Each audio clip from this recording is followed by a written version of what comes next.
to your mother. It's time for another episode of Birds with Friends. Just some high-flying, ran fast vertical stems and professors from Penn watching eagles eat and pray like Pazookies on birthdays. It's Philadelphia, Marissa, Bo, and Zach kicking it. Cooler than 3 penguins till Zach runs off with his valet keys. He's a real nuanced goose. Pull up a branch, get loose. It's time for some juice on some Birds with Friends. The early bird gets the worm but prefers getting turned like a turn on some Birds with Friends. Marissa, Bo, and Zach are here to squawk. Don't miss the mistress talk on some.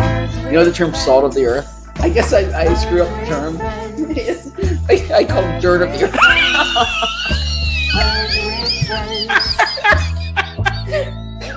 I said it like the most earnest way possible. Hello, everybody, and welcome to Birds with Friends on a Thursday afternoon. Bo Wulf, Zach Berman, and there's so much going on in Eagles land. We're straight off the draft. We've got rookie camp tomorrow. We talked to DeAndre Swift yesterday, and yet, in Zach's worst nightmare, we are starting off the show with Dennis and Raphael from the Punt Runs from Puntalytics. How are you guys? Doing great. Excited to be here. Yeah, Raphael, super excited to be here. You are a sicko? I am a sicko. I was just telling Bo and Zach before the show, I don't think I've missed an episode since maybe the 2017 Super Bowl season. Oh my gosh. So I don't like, sometimes I have to catch up, but like I think I've listened to them all. Yeah. God bless you.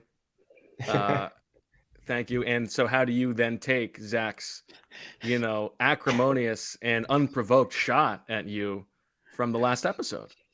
Well, if I were running Birds with Friends, I would not have invited the 2 punt runs to talk about punters the week after the draft. So I totally get it, Zach. I would say to both Dennis and Raphael, thank you so much for coming on. I think that first off, I love having Ivy Leaguers on the show. I appreciate when we can have intelligent people in this quadrant. You're not intelligent unless you went to an Ivy League school? Is that what you're saying? I'm going to punt on that joke, Bo. And how long did you have that queued up? And then the last thing I'll say is I never had any objection to the 2 of you coming on. It was more the control that Bo took to say that he already invited you without conferring with Marissa and me about how we were going to operate this week's show. But I'm thrilled to have you on, and I'm curious to hear not just about the Eagles' new punter, but also about your story, because I find it fascinating as well. Okay, well, why don't we start with the punter, and then we can get into a little bit of the the story of how this came to be. Ty Zentner from Kansas State. Now, you guys in your pre-draft process pegged this as a potential fit, Zentner to the Eagles. First of all, why was that? And second of all, what are we getting here in TZ?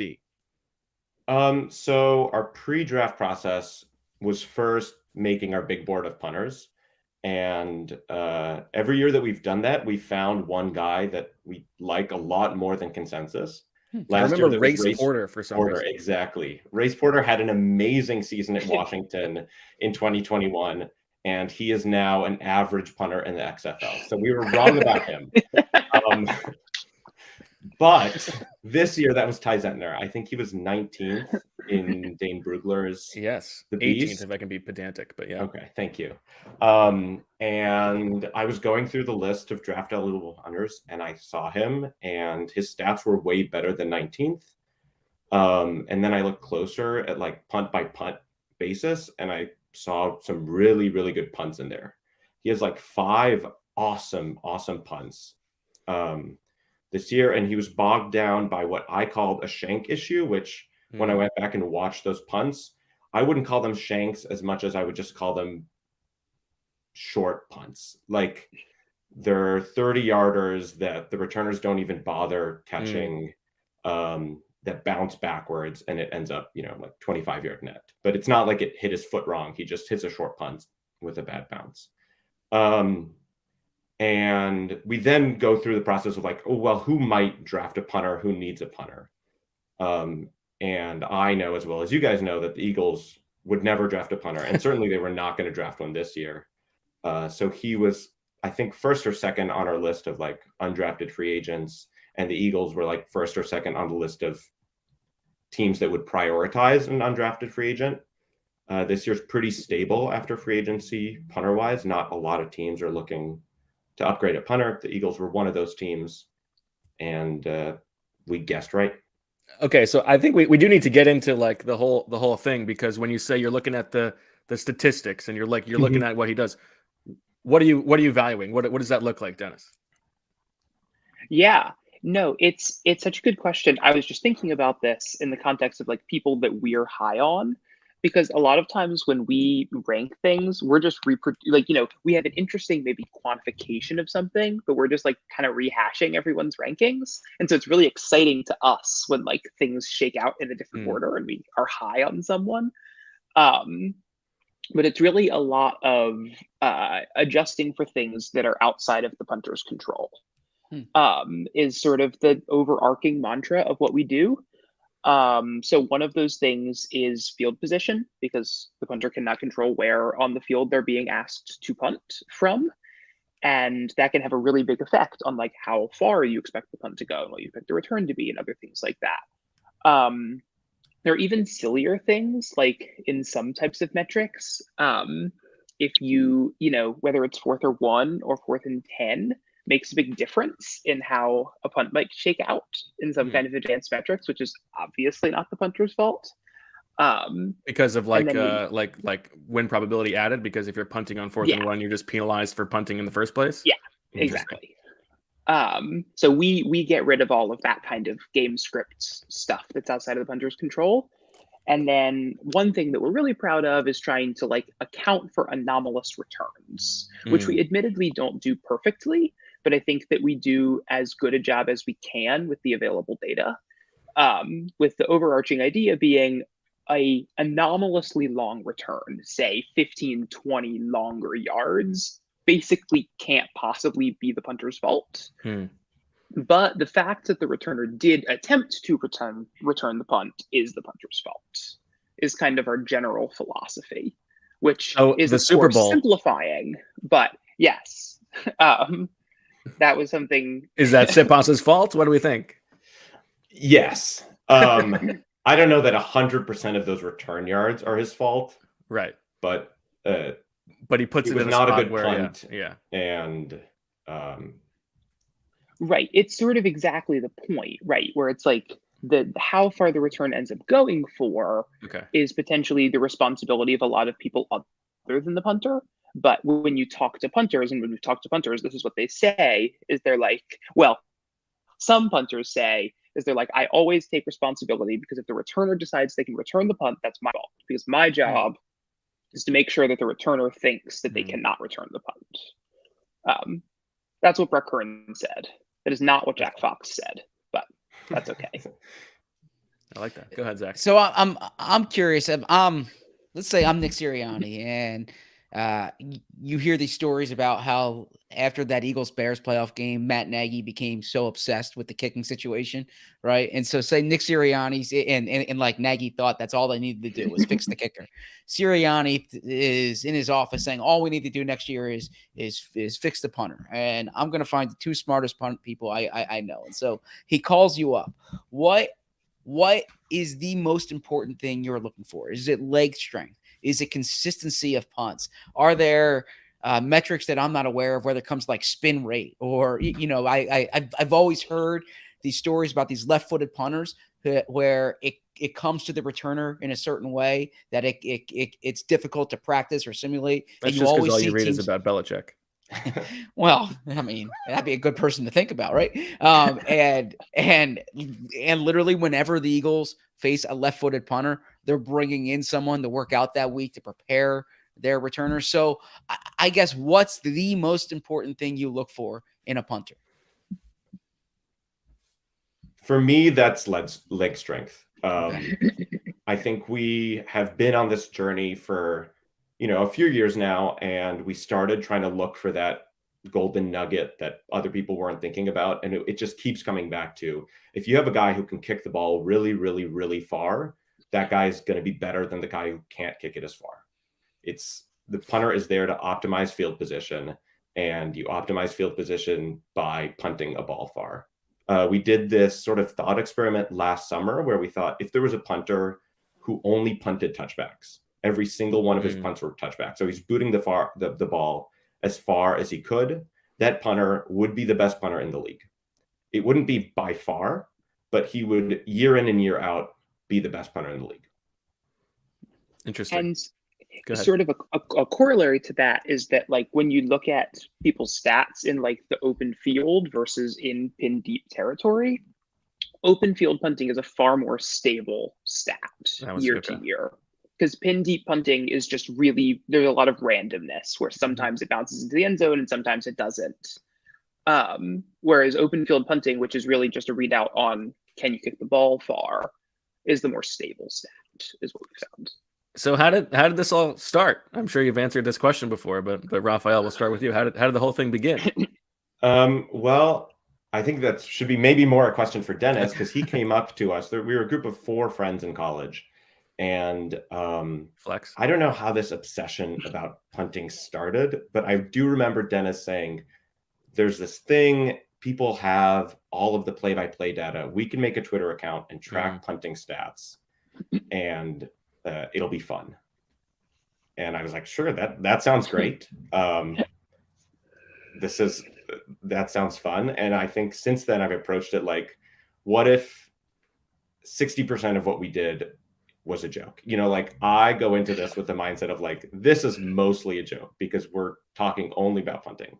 And from that, it turns out that punters are people too, and they really care about it, and it's not a joke to them. And so I think that mindset has shifted a little bit. And like, there's people who care about this work, and there's people who are interested in what we have to do, and we're happy to, you know, do it seriously with a little bit of that joke in there. Go ahead, Dennis. What how did the germ of an idea begin for you? Yeah, it's been a really good time. So I'm a University of Texas fan by blood. Okay. And so I got the experience of having the amazing final Michael Dixon season, culminating in the MVP performance in the Texas Bowl against Missouri, which was possibly the greatest live football watching experience of my life. It was truly another level. Like, anyone watching this, go back and watch the highlights to that game. They're so good. Dude was on fire. And so I think that kind of sparked the idea of like, this can be really fun. And I think what we found a lot recently, you know, people always try to make jokes about us and ask us to do Kickalytics. The thing is that take that one off the list. Kickalytics is boring because the kicker's only ever trying to do one thing. Yeah, that's true. But Puntalytics we've found to be so much more interesting because there's this like balancing of goals that a punter is doing. And so what we're able to see is like, you know, we don't know what the punter was doing, how the ball came off their foot. That doesn't show up in the play-by-play data. We're trying to kind of like parse out all of these different interesting things from the data. It's a very different animal.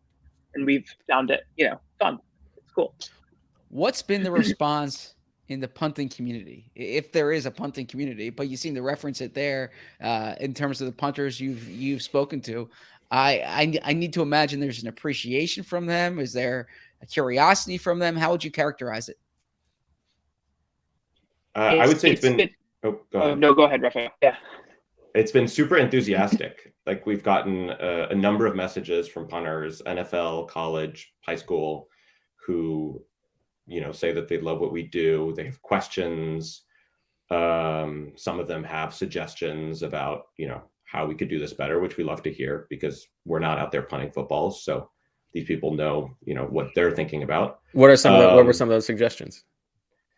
We've had stuff like, do you account for weather and stadium, which is great. And that's a journey for us to get into the data, but would like to have a stadium adjustment at some point, I think. Some suggestions that were less good, which we don't need to talk about, but, you know. Well, and just briefly on that, one of the things that's really frustrating is that there's a lot of very important metrics that we just don't have. Like hang time is not in the play-by-play data. We would love to include that in our metrics and see how predictive of things it is, but we just don't have it. And so every time we get a message, it's like, have you considered using hang time? And we're like, Right. we would love to, but we don't have it. So I think one thing that's interesting is like how do you square the tension between like everything about being analytically forward tells us to punt as little as possible versus getting into like the dynamics of punting. And I think therein lies the like 60% of this is a joke. Okay. Yeah. I was thinking about this and reading some old messages that we had with some other analytics people, and one of them had brought up the great point that punting is really important only if you're a bad team. Like it makes bad teams a lot better. It raises the floor. But if you're a good team, having a good punter is not very useful, and it's not going to raise your ceiling. So, you know, you can talk about the Eagles in that context. Like it doesn't really matter, you know. But it matters. Don't tell anyone we said that, but like the Eagles should hope that their punting situation doesn't matter. Of course, then they go out in the Super Bowl and they have this punt that had a non-zero impact on the final score. And you think maybe a different punter back there with a different punt gives them a chance. Though I think you would both agree that Mahomes was going to do what he was going to do. It didn't matter where that punt was returned to. That's how I feel. I don't know about Zach and I disagree a little bit, but yes. So to your point about it only mattering for bad teams, my funny punter anecdote is I covered Syracuse when they were 1-10 one year, and every press release started with like Brendan Carney set a school record for punting yards. Syracuse loses 51-23, right? Because like the only thing they had to hang their hat on was their punter. And then when they went on this like lull in the program, they were producing good punters every year, probably because the punter was getting so much work. So that brings your point. But Syracuse is not a feeder for punters. Australia is a feeder for punters. And I'm curious, I like this. From your perspective, is it the rugby background? Is it, I should have the name of the program on the tip of my lips. I don't. It's like Pro Kicks or something like that. But there's the punter program out there. Yeah. Why is there such an influx of Australian punters? Dennis, go ahead.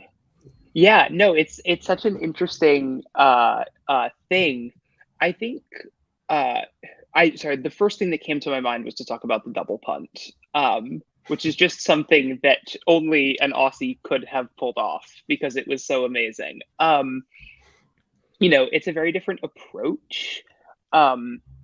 It's funny because we've tried to look at the analytics of some stuff, and it never like always is easy to see because, you know, what was the person doing an end over end punt or a banana punt isn't in the play-by-play data.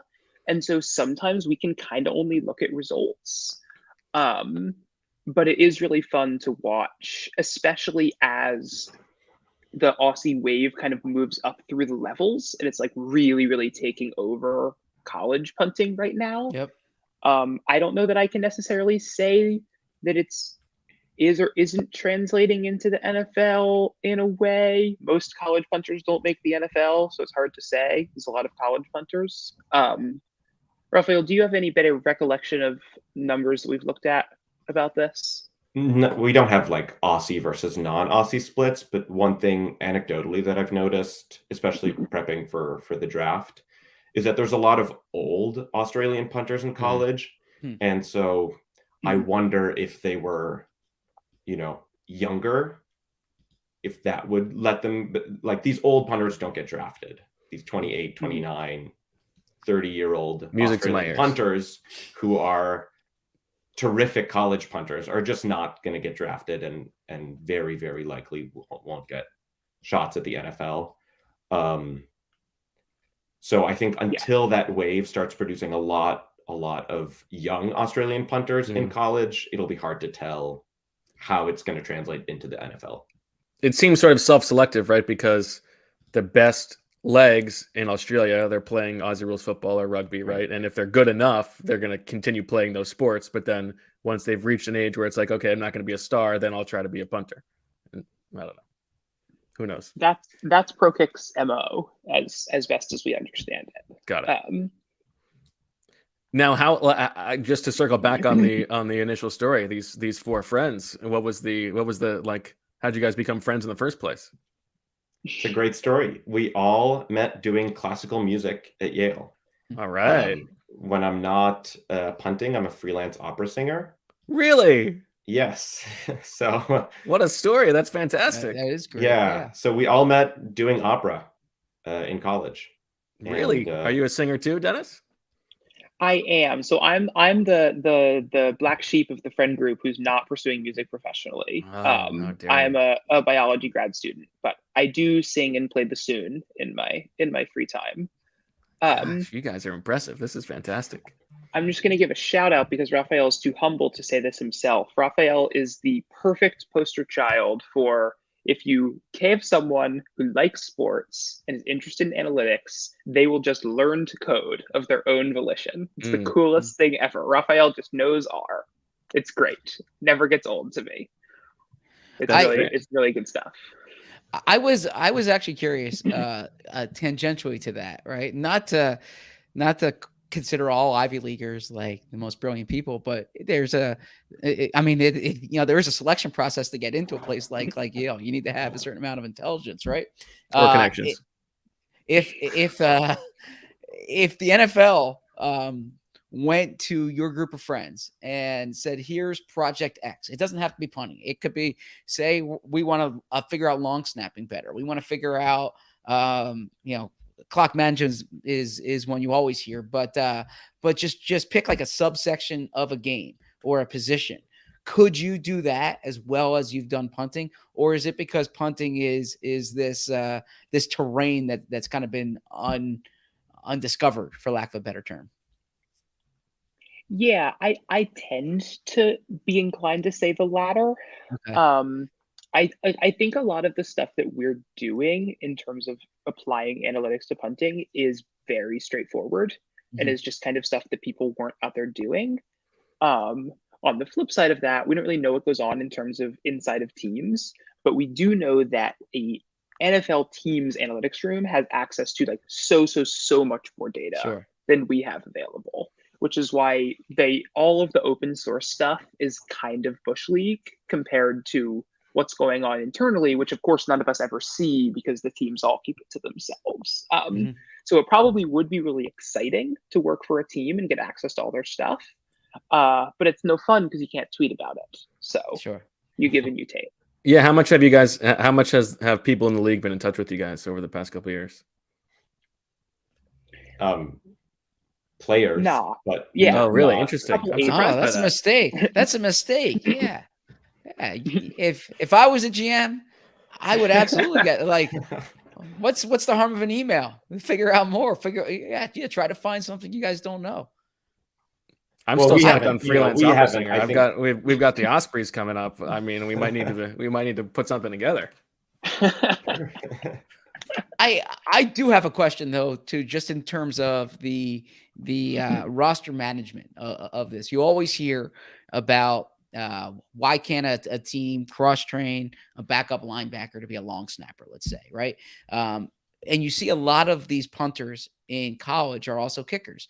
Why can't a team use a roster spot for someone who can both kick and punt? Are the skills that separate when you get to the NFL? Or do you think a team can, like, I think Cameron Dicker was really good at both in college, right? Could a team make that one roster spot? I think they could, but I don't think that's maximizing both. Okay. Because probably the guy that you'll get who's best at kicking is not going to be great at punting and vice versa. Ty Zentner did kick, and he had the Big 12 champ winning kick this past year. So I think that can be like an upside that you might get from him, is that if Jake Elliott goes down, he can fill in a pinch. You then have to find someone else who can hold. But, yeah, and those roster spots are so marginally important anyway. Like, it makes sense to maximize what you're getting there, right? My last question, I will close with a suggestion from the chat here. We know Zach is like gobbling up the Dane Brugler 2024 mock draft. How do we feel about the class of 2024 punters? Is there a guy who's coming along who's the Caleb Williams this year? Let me look at that really quickly. I Who's thought the about best this punter the in the other day. league? I don't remember who, but there's a good punter. I want to say at Florida has a good upcoming punter. I don't know if he's draft eligible next year or the year after, but he had a really good season. And the Eagles were, I know they were not like the worst team in the league last year, but we're talking like 27th-ish area. Is that right? Sipas was actually average. Close to league average. Okay, that's right. Like very close to average. Because there weren't a lot of returns. Kern was not so good. And he improved quite a bit from his rookie year. Yeah. I don't know if you guys remember, but he had a really good preseason, which I got excited about. I don't know that anybody else on earth got excited about his preseason. But like he was hitting some long balls that like he had not hit at all his first year. And then he started off, his week one was rough this past year. And so he was like, it was an uphill climb from that point on. And then when he got hurt, he was an average punter. That's right. And then Brett Kern came in and was not good. But that's another story. So South Carolina has a punter named Kai Kroger, who was on All-American list this past year. He's going back for his senior year. So there's a punter to track. I'm going to be looking forward to following it. There you go. Yeah. All right. Well, guys, thank you so much for taking the time and for needling Zach. Go ahead, Zach. Do you have something else? Real quick, Yale football. We have in the top quadrant here, top left quadrant, Bo's a devoted Princeton fan. Okay. I as someone who takes allegiance in the Philadelphia teams, follows Penn. What's your pathetic? I mean, you have a little loyalty to like the people who love the show. Come on. I have loyalty to their receivers. How about Yale football? Give me a little Yale football love here. It's great stuff. We're very beholden to Penn for upsetting Princeton in the final week to give Yale the sole possession of the Ivy title this past season. That was exciting. We were at the game and scoreboard watching. It was a crazy, because the Ivy League doesn't do tiebreakers. They just would have three co-champions like this. But it came through for us. Tony Reno is the coach? Is that his name? Tony Reno, the Yale coach? Reno? Yeah, I believe you just like Yale because they're Eli, Zach. That's the only reason you like him. They're Eli. What's the joke there? Who do you love named Eli? Manning. Yeah. What does that have to do with Yale? Eli went to Ole Miss. I'm missing the joke here. No, you don't do enough crossword puzzles. Yeah, I know. That's what I was gonna say. Yeah. You can look it up quickly on Kai Kroger. Had a pretty identical season to Ty Zentner this year. Good sign for the Eagles. He was a little bit better, but good call, Zach. All right. Well, you can follow their work from Raphael and Dennis at the Punt Runts on Twitter and Puntalytics on regular internet. Thank you guys so much for joining us. And Raphael, we look forward to hopefully seeing you be a little more active in the comments from now on. Okay. Thanks for coming on. Thanks for having us. Thank you. We will be back with more on the other side here on Birds with Friends. This show is sponsored by BetterHelp. We all have busy lives. We all have families. Some of us have growing families on this show. It's so easy to get caught up in what everyone else needs from you and never take a moment to think about what you need from yourself. But when we spend all of our time giving, it can leave us feeling stretched thin or even burned out.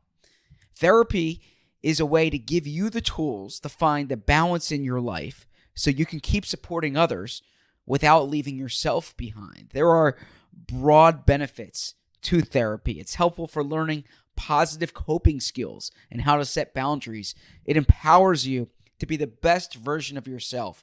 It's not just for those who've experienced major trauma.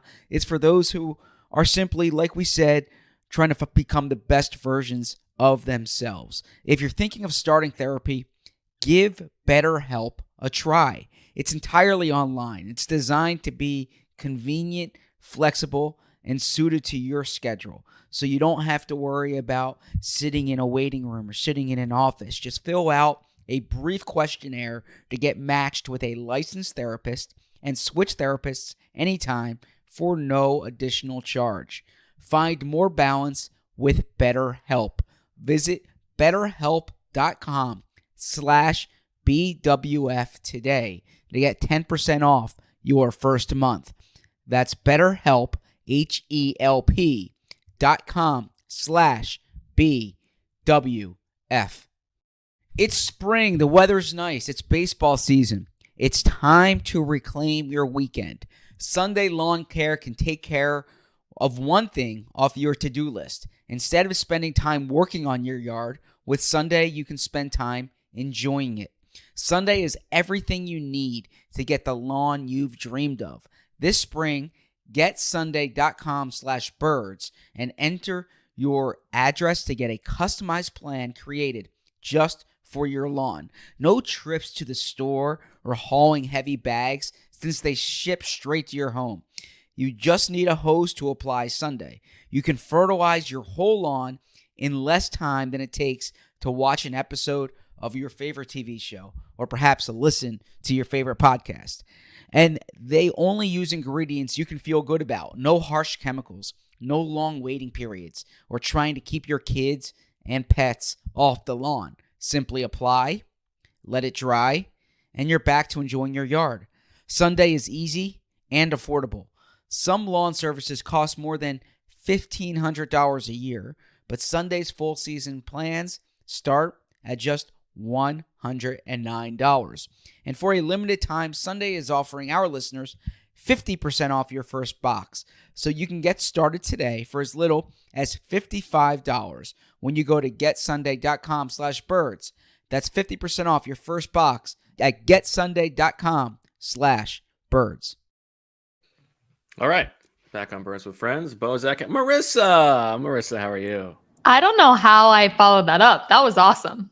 They were great. I mean, I feel so much smarter already. I am so amazed by that. And I did also write down Raphael Ospreys in my note sheet. So before you said anything, so Perfect. I'm glad that our brain is on the same wavewavelength. But Yes, we've got, now that we can turn the page to the draft, and I'm incapable of multitasking. We gotta brainstorm on the Ospreys. yeah, but that was great. So thanks to them for coming on. Yeah, that was a lot of fun. I guess, Yeah. Zach, we should punt on the rest of the show, as you said.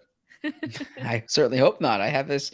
Well, we could. I have this on my calendar today till 4:30. So Oh, look at you with a 90-minute plan for this bad boy. I want to give it a little buffer. Do you have a radio hit then? Is that?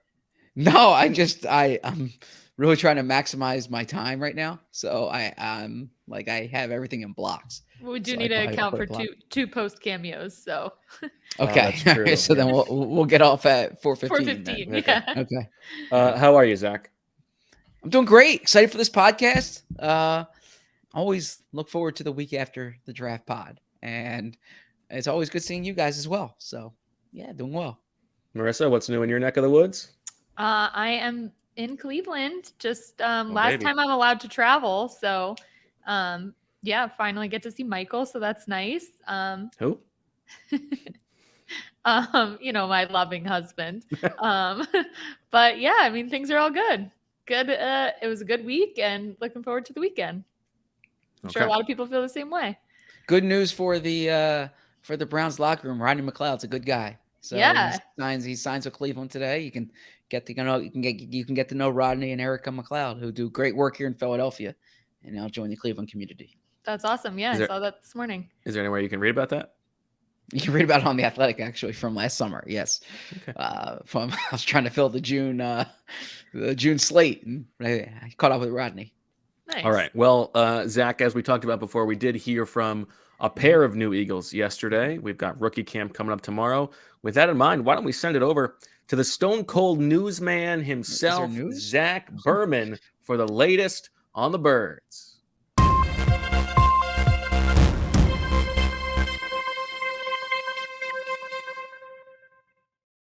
The Eagles will hit the turf tomorrow with the rookies. The rookies will be on the field for rookie minicamp. The Eagles will finalize and formalize the undrafted rookie signings. We just heard about Ty Zentner. There will be more to come. And Jalen Carter will be on the field with the Eagles. So looking forward to seeing that group. We'll also speak to them. We spoke to new acquisitions, plural, DeAndre Swift and Alameda Zacchaeus. I hope I'm pronouncing it correctly. Zacchaeus. Two Philly guys, Philly area guys, I should say, because Zacchaeus is from South Jersey. Teammates at St. Joe's Prep, state champs at St. Joe's Prep. DeAndre Swift, excited for this new start in Philadelphia. Zacchaeus wanted to come to Philly, told his agent, if you can get that done, get that done. And so we heard from them, and otherwise, not much new. Jonathan Gannon spoke on Monday, it was, and he addressed the tampering charges. It's not an allegations, charges for the first time. And what Gannon said was he made a mistake. He said Monty Ossenfort called him up after the Eagles won the NFC Championship game and congratulated him. And because Ossenfort had been in the Super Bowl before, gave him some like advice on the Super Bowl and said, hey, this is where we are in our coaching search. If this thing's, is still going on after the Super Bowl, would you be interested? And Jonathan said yes. And then he said they didn't talk again until Howie brought it up to him after the game. Now, that said, there were reports on the Sunday morning show that the Sunday morning show is the morning of the Super Bowl that Gannon was going to go to the Cardinals, right? So whatever, it certainly sounded like the nature of the conversation might have been more, or maybe the Cardinals had made up their mind without fully interviewing him. Nonetheless, that those were the words from Jonathan Gannon, and I'm sure we can get to that as well. But Gannon said it was a mistake. So back to you in the studio. Thanks, Zach. Let's talk about the Gannon thing.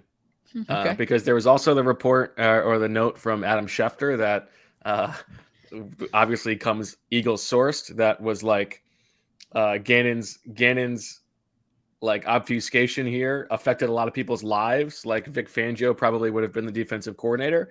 Now the timing there doesn't perfectly square up because Fangio was announced or at least reported to be the Dolphins defensive coordinator on the day of the NFC Championship game. So maybe Fangio would have backed out from there. Obviously, the Eagles had him, whether or not he was in the building or not, they had him on the payroll, potentially preparing for the inevitability that Gannon was going to leave. I think they thought of him as the defensive coordinator in waiting. I think my question to you is like all of the things that have come out the past couple weeks, like the Gannon, even thing that he just said, like, has it changed your opinion of him as a guy at all? I don't mean that as a leading question. I mean that honestly. No, I mean, look, I'm going to answer this a few ways. First off, the mistake here was on both ends. It was a mechanical thing as much as anything else. Like, right? Like there's this idea that Eagles fans have that Gannon wasn't focused on the Super. Shane Steichen interviewed with the Colts that week too. It's just Shane Steichen's interview was permitted because Shane had interviewed earlier. It seemed to be a real clumsy search by the Cardinals. I do think if the Cardinals had requested to talk to Gannon back when it was first allowed, when the Eagles had the bye week, maybe the Eagles would have been aggressive with Vic Fangio, right? They would have had an idea then. All right, Gannon spoke to the Cardinals. The Cardinals haven't hired someone, right? The Eagles were very much aware of the Shane Steichen thing. So, yeah, Gannon. I don't think Gannon's comported himself the best way. I thought we talked about that jersey unveiling thing. He was, as I said, he was playing to the crowd, but he didn't comport himself. Why didn't he talk during the draft? What was that about? The draft, I don't know if that was from the Cardinals because of the tampering thing or not, but nonetheless, I didn't find his explanation to be too earnest. Or I shouldn't say. I thought it was more he was just trying to move on from it. Whereas my issue with both Gannon and Monty Ossenfort is that you shouldn't just apologize to the Cardinals fans. You should apologize to the Eagles, right? You should apologize. But they're not beholden to the Eagles. I mean, that's no, true. But Jonathan Gannon over, but yeah, or Jonathan Gannon should emphatically say, like he knows the talk that's out there. He should emphatically say, like, yeah, this did not affect me in the Super Bowl, or that, I was as pissed off as anyone else after the Super Bowl, right? He did not go that far there. So anyways, yeah, it doesn't necessarily, I think Gannon is, well, we don't need to go down a Gannon rabbit hole. I understand he does not have the best reputation in the city right now. I stand by what I said during the season, that his defenses are far better than the reputation that they got. I think he's probably a better coach than he's thought of in this market, but I'm not going to kind of plant my flag right here in like the Jonathan Gannon talk. I mean, Jonathan's moved on. I think the Eagles have clearly moved on, and I don't know about that. They're still sourcing reports that like this guy screwed them over. Like, we don't really want Sean Desai. Like, oh, I don't know that they don't want. That's Sean the Desai. subtext. You don't think they want Sean Desai? I mean, they very much picked Sean Desai. Only after they couldn't get Vic Fangio. Oh yeah, well I think it's I mean, I'm not saying they're like it's been 2 months and all of a sudden they're disappointed about Desai. I'm just saying they're literally putting that out there, and that like we could have had Fangio, and instead we just got his buddy. Here, I'm gonna be honest here, okay? I'm very confident in my reporting ability and my writing ability. If there was a report out that the Athletic wanted Seth Wickersham or they wanted Greg Bishop, but they couldn't get him, so then they got Zach Berman, I'd be like, yeah, all right, I get that, right? Seth and Greg are really good, like, right? Vic Fangio has a better. Vic Fangio has a better track record as a defensive coordinator than Sean Desai does. I'm very excited to get a chance to talk to Sean Desai. I look forward to Wouldn't that be nice? Do you think we'll ever do it? I haven't met him yet. I'm very eager to learn from him, learn more about him, pick his brain a bit. But I can't tell you much about Sean Desai other than what I've heard from other people. But I would imagine that if you said to Sean Desai, like, you had a chance, you're a head coach and you have a chance to hire Vic Fangio, would you want to do it? Imagine Sean Desai would say that's probably a pretty good idea, right? So, yeah, I mean, I know that we are belaboring the Gannon thing, and maybe there's no end in sight. We definitely are. Yeah. I think it's fair to say that like he's an unreliable narrator. Like, we don't need to take what he says as exactly how it happened, probably. But I mean, he's gonna be a villain in Philadelphia for a long time, probably, whether he cares or not. Like, look, I get the one thing I don't get is like the idea that the Super Bowl thing, that like the Super Bowl was his fault. Like, am I wrong here? Patrick Mahomes, now they could have called a better game. Patrick Mahomes is that good, in my opinion. I don't want to relitigate the whole thing again. Okay. Yeah. Let's not. We actually don't think it's solely on him, but I don't think he covered himself in glory in that game. Yeah. Like, let's look ahead to 2023 now, because I thought your power rankings gave the Eagles a reason to be optimistic. If they weren't a reason to be more optimistic. Let's talk about it. You wanted to talk about you wanted to talk about that. So let's get into it. What jumped out to you? Well, the power rankings were good. They were creative. I like that format, the hype man, make sure you check that out. Yeah, when you look at that, it crystallizes how bad the NFC is. It is crazy. Like, well, go ahead. Just, I think, 3 of your top 10 teams were in the NFC, and they were like the other teams were pretty low on there. I just think this, and even beyond that, like, I mean, I guess there are like 4 interesting teams in the NFC. 5, I guess. 5. I think there are 5 interesting teams who you could really talk yourself into as being a real contender. And I think that's it.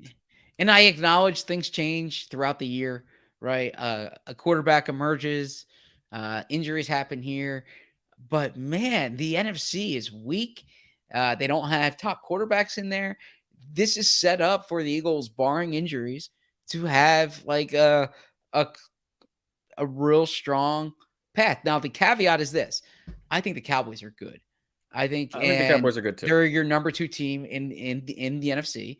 And I had them as number 3, but I actually kind of like them better. I had them behind. I'm sorry. You had San Francisco. Yeah, I'm sorry. Yeah, you had San Francisco. I kind of agree with you though, that I think they may have a better chance. I like some of the moves that Dallas has made this offseason. I like, they got Gilmore, right? They got Cooks. I think Dak's going to be better. I don't love the offensive coordinator change. I mean, going from Kellen Moore to Schottenheimer. But if your big loss is Zeke Elliott and you have Tony Pollard in there, I just think I think they've made some good. I think Parsons is going to be awesome. I think that they have a lot of talent there, and so I bring that up as a way of saying that if arguably the other best team in the conference is in your division, only one of those teams can win the division. It's a much harder route to be on the road potentially 3 times in the playoffs. So really the Eagles Cowboys games, the schedule comes out next week. Bo broke it on the last show, and then Adam Schefter confirmed the day after. Those Eagles Cowboys games are going to be awesome because those are 2 really good teams. Yeah, I mean, we're definitely getting ahead of ourselves. Like, so much is going to change. It's not going to turn out the way we think it's going to turn out. There will be some teams who pop, and the Eagles might not be as good as we think they can be. But it certainly does look right now that, like, I don't know, like 10 of the best 14 teams are in the AFC, something like that. So yeah, I mean, it does look good for the Eagles.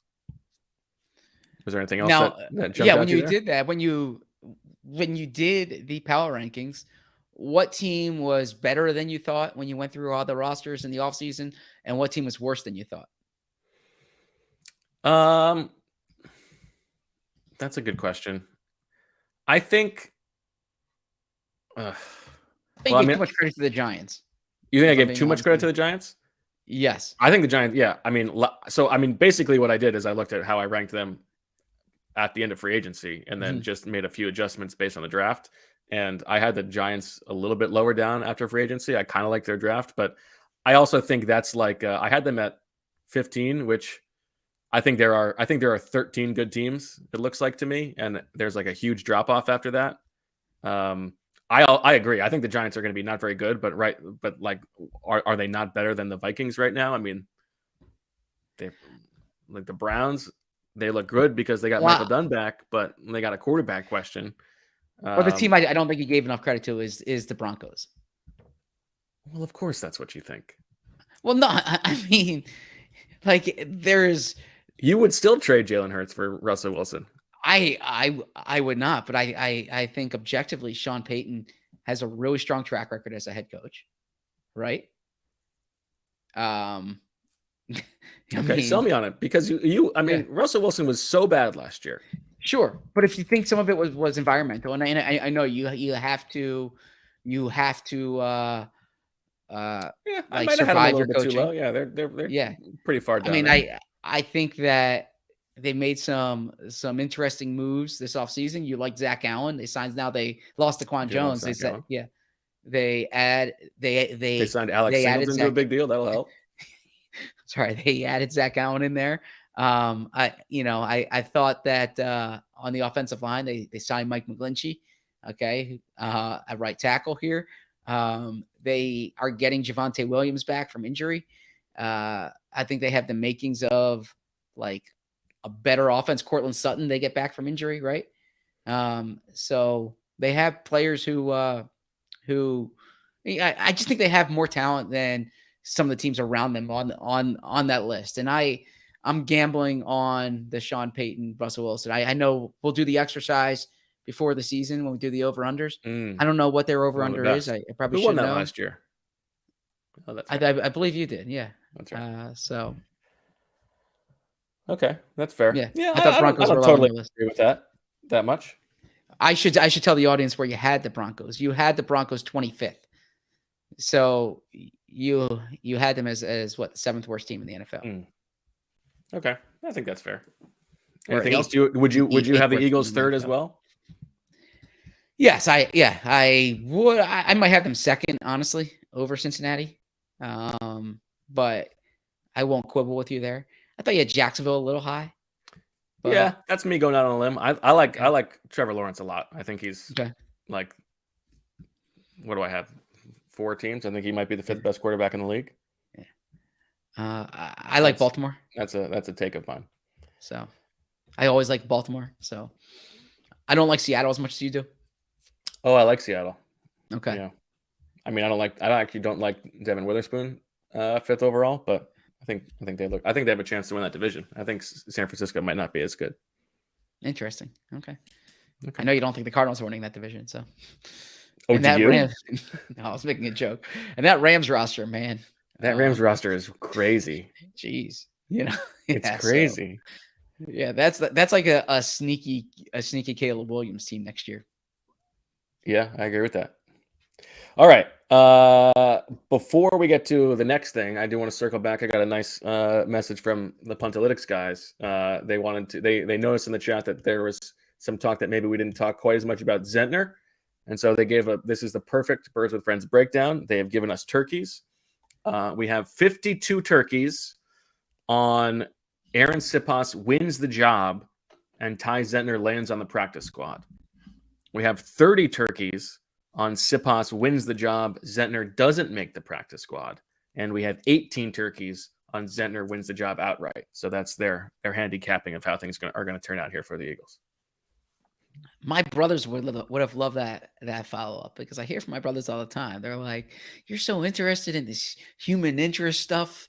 You want to know where the player's from and their background. And it's like, sometimes we just want to hear football. We just want to do football talk. So I was fascinated by the background of the Puntalytics folks. But if they wanted more Zentner questions, I apologize. Well, Zach, it's interesting because your turkey performance in the 2023 Turkeys to the Kingdom, Turkeys to the Draft King. Oh, go ahead, Marissa. Can I just give some color to this? We got off the pod last time. When was this? Saturday night? Yes. After doing how many pods, all not sleeping for the weekend. And Bo was devastated that we did not get to the games. He wanted to restart up the pod. So True. Maybe I should insert a little drum roll here, because thank you. He could not believe that we did not get to the games on the last 2 hours. One of the worst jobs. So I have a suggestion. Am I allowed to say where we were before this, Bo? Yeah. Before we came on? Okay. So Shil Kapadia had us on. We completed the home and home. So we were on the Philly special taping. And 2 days ago, Shil sends a rundown. All right. And it's great. It's like these are the topics we're going to hit on, right? And things always go in tangents and follow-ups, right? But you're going to hit on XYZ. If we had a rundown on the show that you would not say, oh, we should have done the games, because that would have been on the rundown. When you say, is there anything else you want to talk about? I would just look at the rundown and I'd say, you want to hit on this. I mean, organization. The rundown is all up here. Okay. How did that work on Saturday?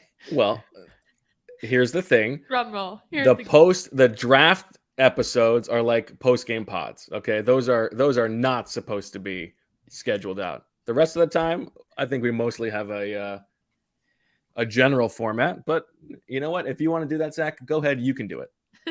I would love to. I can't even book our guests. I get told. Another shot at the Puntalytics guys. Unbelievable. They were nice enough to come on, and now you're throwing them under the bus because you didn't get to book them? No, I meant we just got told. If I told you, what would your reaction be, by the way? If I'm like, next week's pod, we are talking to person X, right? You'd be like, am I not on the show? Am I not a member of the person? Well, first of all, it would depend on who it was, because if it was a good guest, I'd say great. There have been times when you've suggested getting guests in the past and you haven't gotten them. So here we are. If it was Emmanuel Acho that you were suggesting, then I would say no, you can do the show yourself. I didn't mean to open this can of worms. Yeah. Who haven't I gotten, by the way? A certain Super Bowl winning quarterback.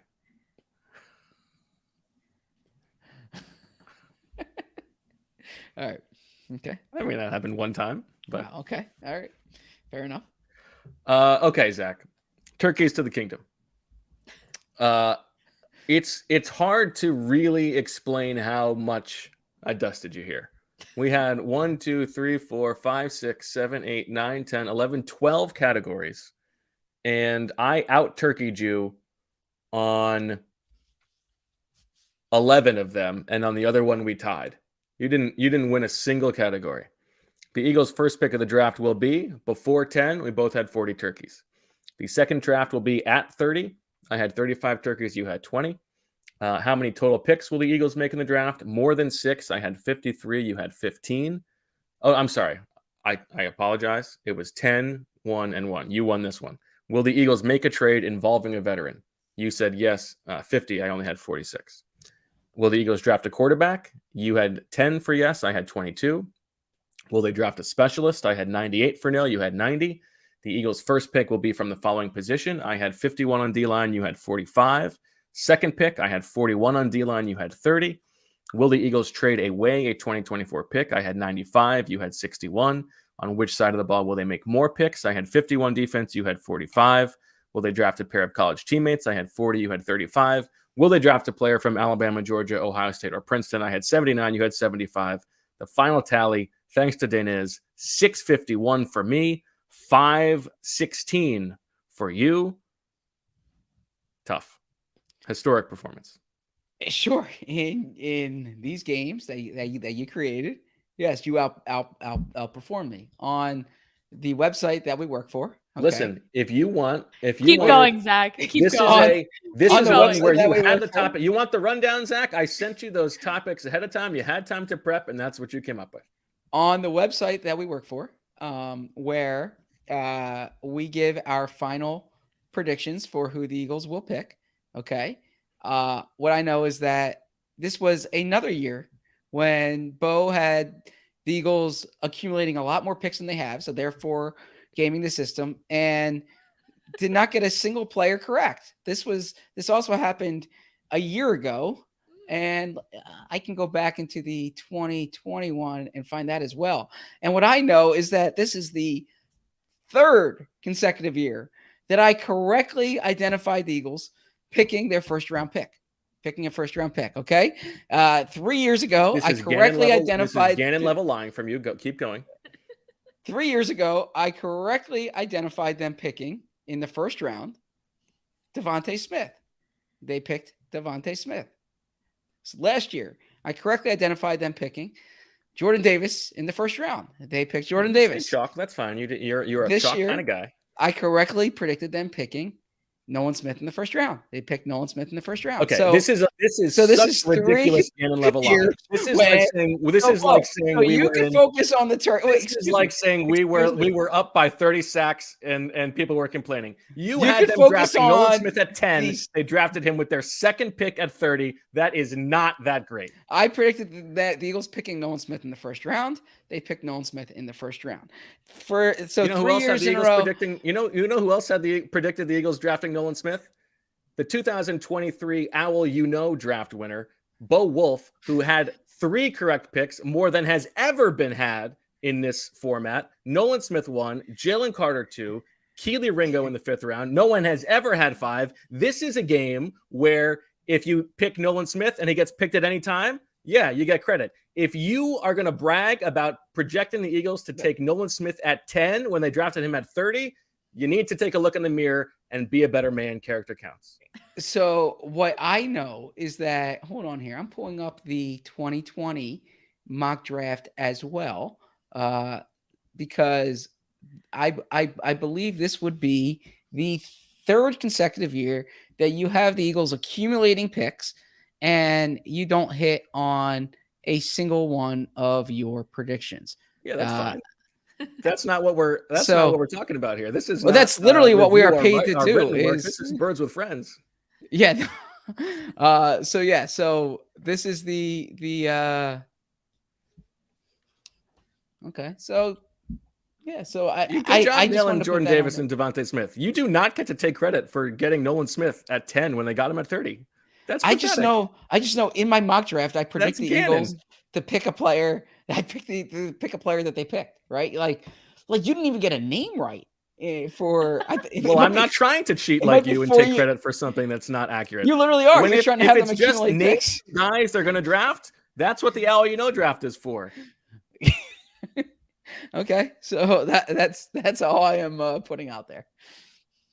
Jahmyr Gibbs, Julius Brents, Paris Johnson, Anthony Johnson, Lucas Van Ness, Matthew Bergeron, DeJuan Jones, Israel Bonaconda, Isaiah Foskey, Bijan Robinson. None of those guys were drafted by the Eagles, right? That's correct. Yes. Okay. Yes. Okay.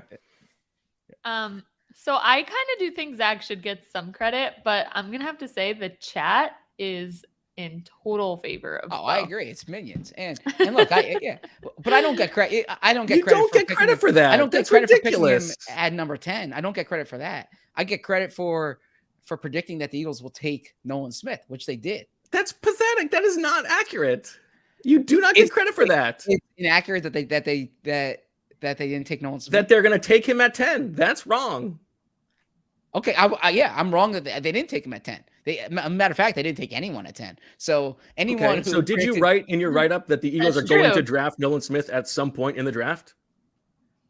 I predicted them taking him in the first round. Yeah, and a matter of fact, if you were doing this. If you want to see what I wrote, this is in the a mean write-up. argument. Actually, if you want to see what I wrote, I would say. If you want to see what I wrote in the write-up, what I wrote in the write-up is the Eagles are going to try to trade up for Jalen Carter. If they don't get Jalen Carter, if Jalen Carter slips past Seattle, then the Eagles are going to go up and acquire him. If that doesn't happen, I think they're going to take Nolan Smith. So anyways, they took both Jalen Carter and Nolan Smith. So look, I'm not seeking credit here. Okay. I didn't put this in the rundown. I'm not saying we led the listen. I'm not trying to ask for credit that we set this franchise record for sacks. That's fine. If you guys want to tell me that Hassan Reddick had a great season, that's fine. It's fine. We don't need to talk about the Super Bowl. Let's move on. I took a call from Monty. It's not that big of a deal. I don't think that we need to continue talking about it. Pew, pew, pew.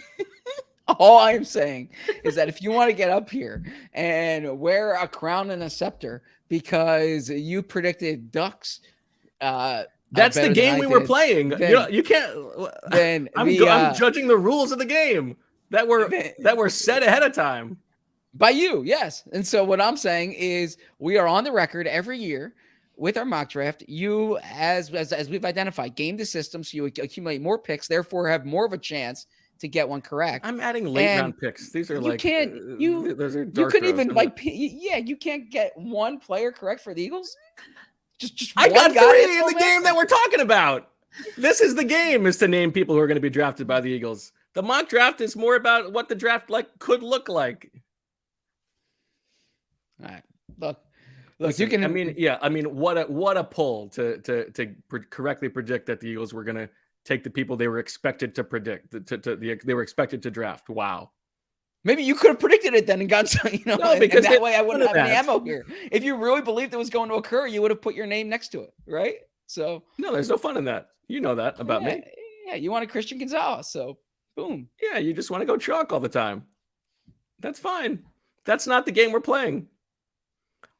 Unlike you, the game we're playing, when we're on Birds with Friends, who the Eagles would take. I care more about Birds with Friends. You just want to bring people back to the Athletic. That's fine. Well, yeah, I do agree with that. I was under the impression when I got hired that the podcast was a way to supplement the company, right? So, yes, I do want to bring people back to the Athletic. Absolutely. I care more about when we're on the show. I care more about the listeners to the show. Fair enough. And then finally, what is quickly becoming the least prestigious of the draft games, the Duck Duck Juice draft. This is still up in the air, Zach. I pitched a goose egg. It looks like potentially. You had defensive tackle, cornerback, and quarterback. That's 14 points. Jimmy Kempski, with the benefit of the newcomer bias that has historically gone on in Duck Duck Juice, has defensive end and safety. And right now, this whole thing depends on, he has interior offensive line. I have tackle.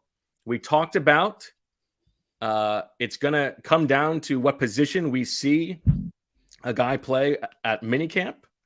If Tyler Steen is lining up at guard, Jimmy Kempski gets the W. If Tyler Steen is lining up at tackle, I get the points, and Zach, you will have a win. Well, I think something you can actually be proud of. He should be considered an interior offensive lineman. He was announced as a guard. So that's how I'm viewing it. I actually don't think rookie minicamp is the best assessment for it because that's all based on numbers, right? If they have more interior guys, they might need to play him at tackle. But whatever happens, I would give Jimmy the credit here. They announced him as a guard. Now on the Eagles website, they put him as OL, right? But I view him as a guard. So Jimmy gets the credit for this one.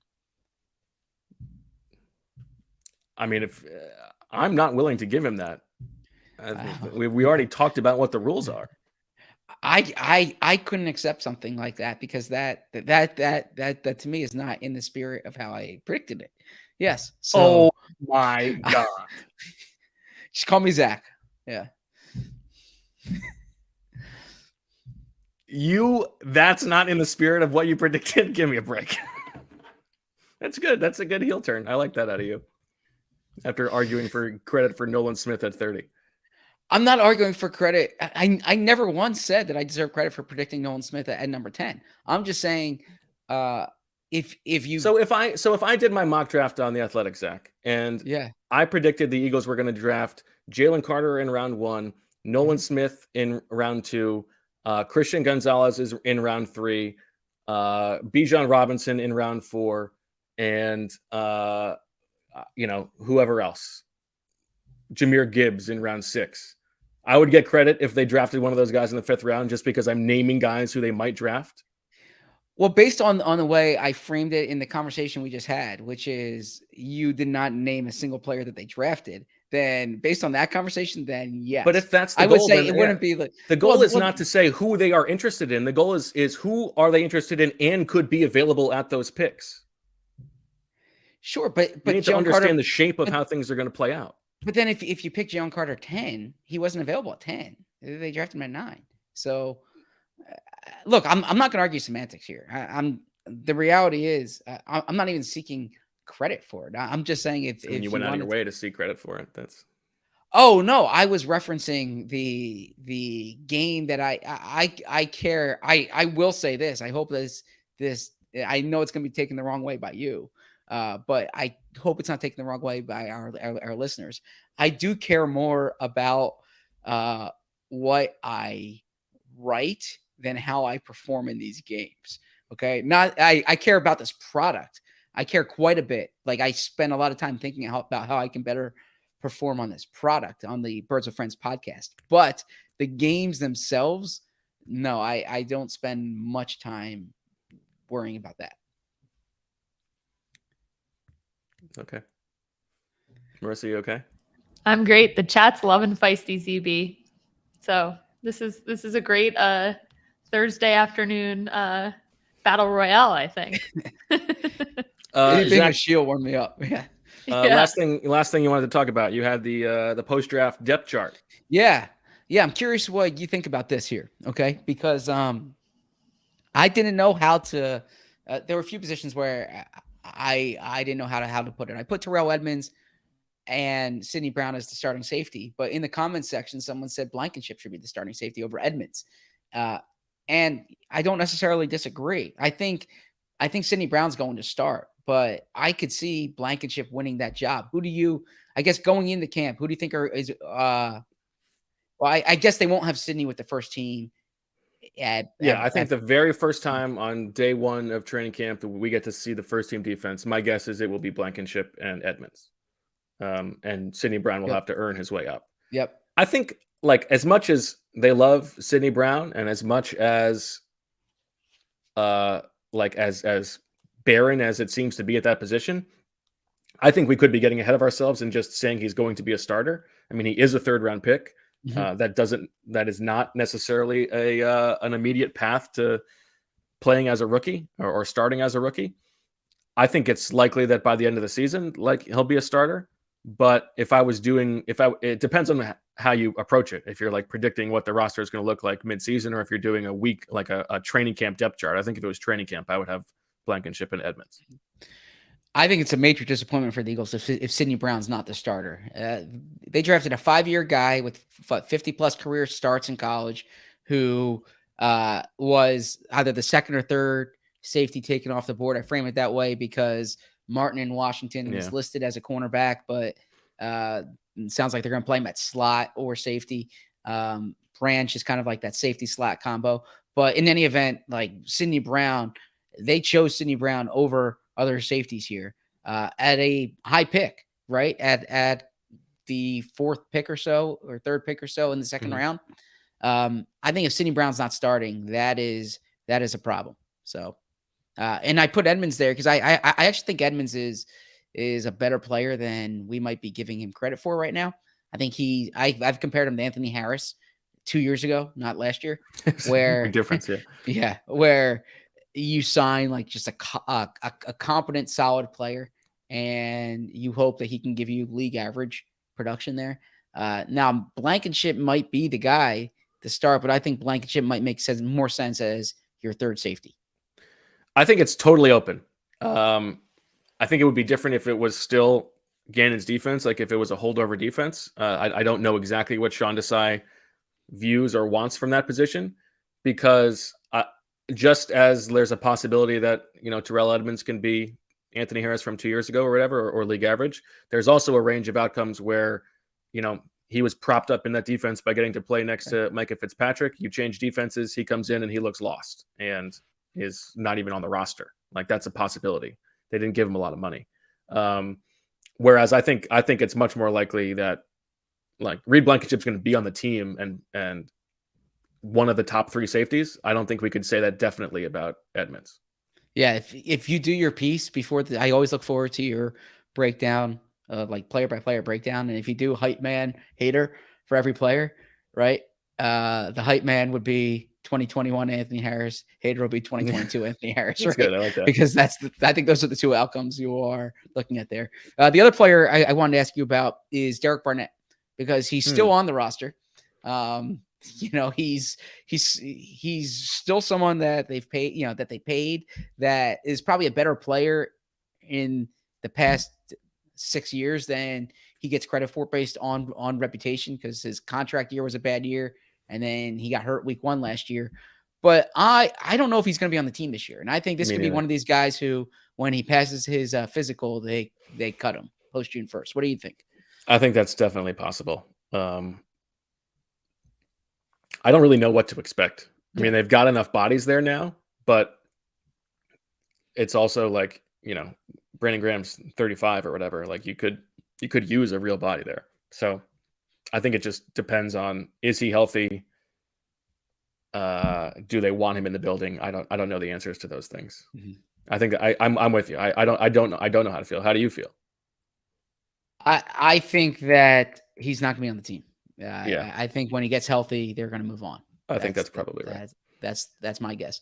As you went through, what else? Like, did anything jump out to you as a move they may make?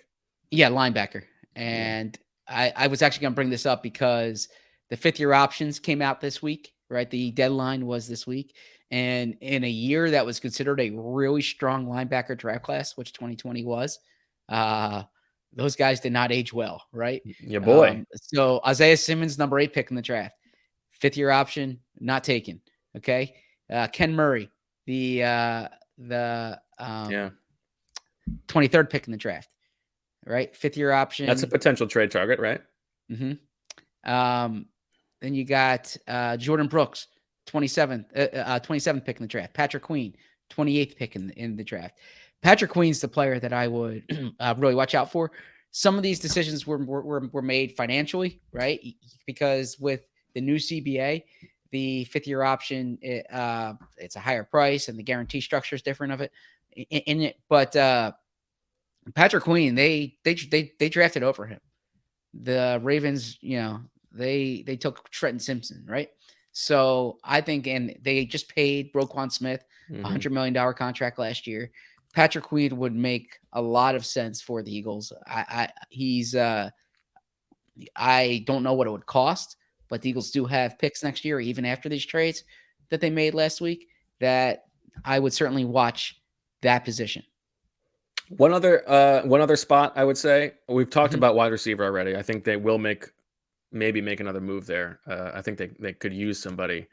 The other spot where I think that if like the market shapes out, or maybe this is like a July signing, a competent backup nickel, I think makes sense. You've talked about Zach McPherson maybe getting some nickel reps. I think that would make some sense. But if they don't foresee that as fitting his skill set, I mean, right now you've got Josiah Scott, but I think you might want somebody else with a little bit more proven ability there who could also, in theory, allow you to maybe play Avonte Maddox at safety if need be. I could see that. That's what they, yeah, definitely. My other reaction to the 5th-year option is the contract that Chase Young's going to get next year in free agency is going to be absurd. I don't know why Washington, like, he is such a good player.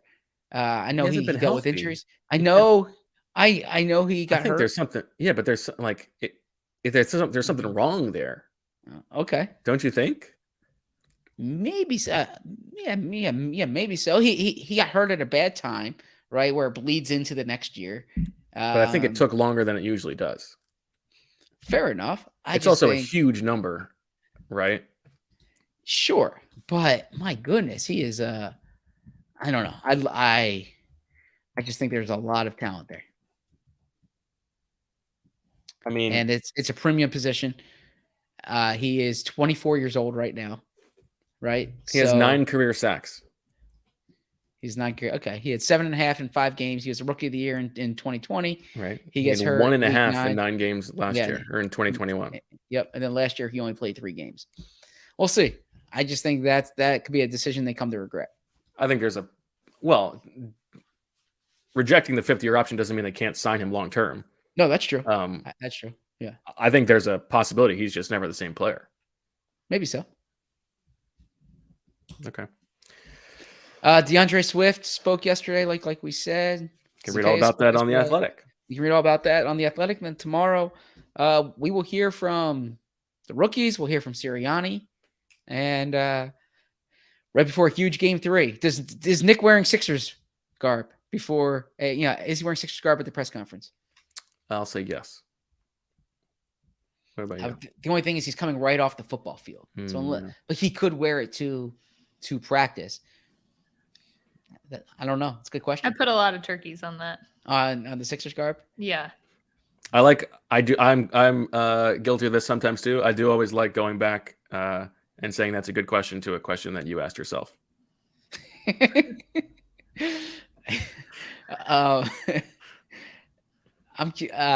And the Sixers tomorrow night. Did you watch the did you watch the first 2 games? Yeah, I did not watch all of last night once it got out of hand, but yeah, I had it on. How do you feel about the series? I mean, and I'm interested to see how it goes. I don't have a strong opinion. I want to see what they do in game 3, how they come out. How about you? Sixers in 6. Okay. Although when you watched last night, you're like maybe Celtics in 5, right? Yeah. But as James Harden says, it's 1 game. So, man, I'm curious to see. There you go. All right. Well, I guess that'll do it for this episode of Birds with Friends. Thank you again to the Punt Runts for coming on.